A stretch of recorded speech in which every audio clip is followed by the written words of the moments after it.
last week I wrote about how when it comes to your plugins and how they are organized on your channel strip, the order can matter. Now, it doesn't always.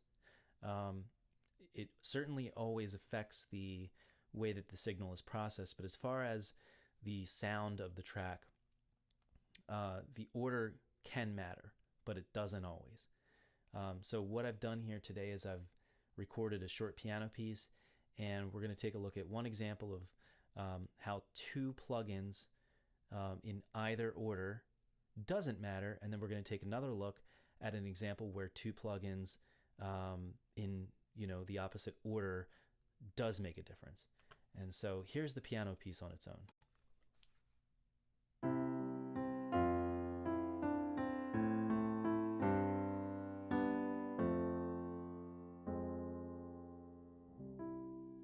Okay, and the first two plugins we'll be listening to are an EQ and a tremolo. Now this EQ is a high pass and a low pass filter combined to create a sort of telephonic effect, and this is exaggerated in order to better illustrate what they're doing and how they're interacting with one another.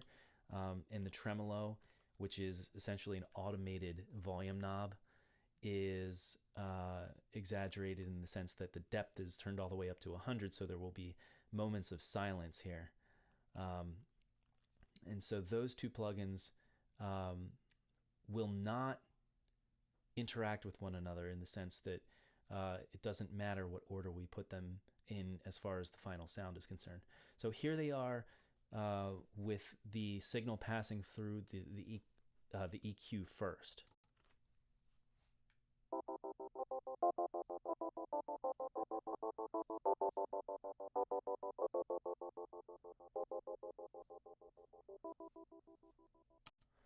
Okay, and then if we put the EQ after the tremolo, it sounds like this.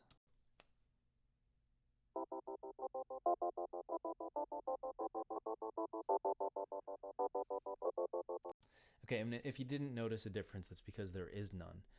The EQ is affecting the tone in a very flat sort of way, and the tremolo is affecting the volume over time. And, those two things really don't have much to do with one another. So we may keep these two plugins in a particular order in terms of keeping ourselves organized, but as far as the final sound goes, they're not really affecting each other. Now that could be, I don't want to make this seem like there are certain plugins that can't interact with other plugins. It's the way that I've got these particular plugins set as far as their parameters go that is illustrating this point in this particular case. Now we're going to turn this EQ off and we're going to turn this reverb on, and we're going to listen to those two things together.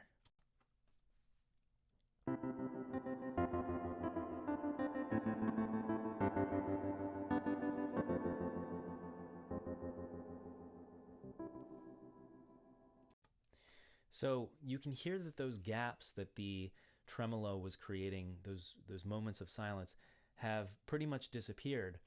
And the reason for that is that because the signal passes through the tremolo first and then hits the reverb then has the last say, so to speak.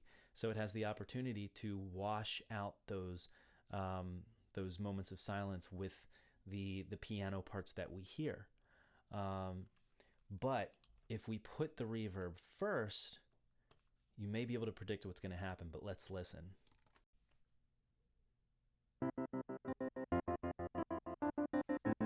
Those moments of silence come back because now the tremolo gets the last say.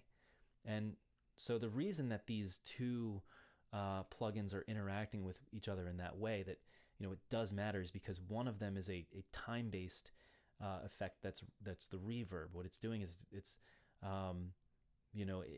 pushing the audio forward in time or to the right on the timeline, essentially, and it's playing with time in a way that the tremolo is doing something over time as well. This is typically why some of these plugins will interact in the way that they do is when you have more than one of them affecting things in a time-based sort of way.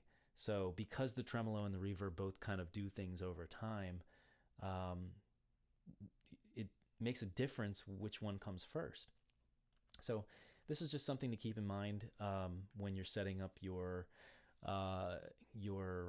channel strips. And I think a lot of this will just sort of come organically to you. Because you may not be, you might not add all of your plugins at the beginning of your mix. You might add them as you go along. That's typically how it's going to go, is you won't know which plugins you'll need until you get there, besides maybe your basic EQs and compressors. So I hope a lot of this will just come naturally, but it's certainly something to keep in mind. Next week, I would like to give you an example of the typical channel strip in one of my mixes, and what they look like when they're maxed out, so to speak, with the greatest number of plugins I might use on.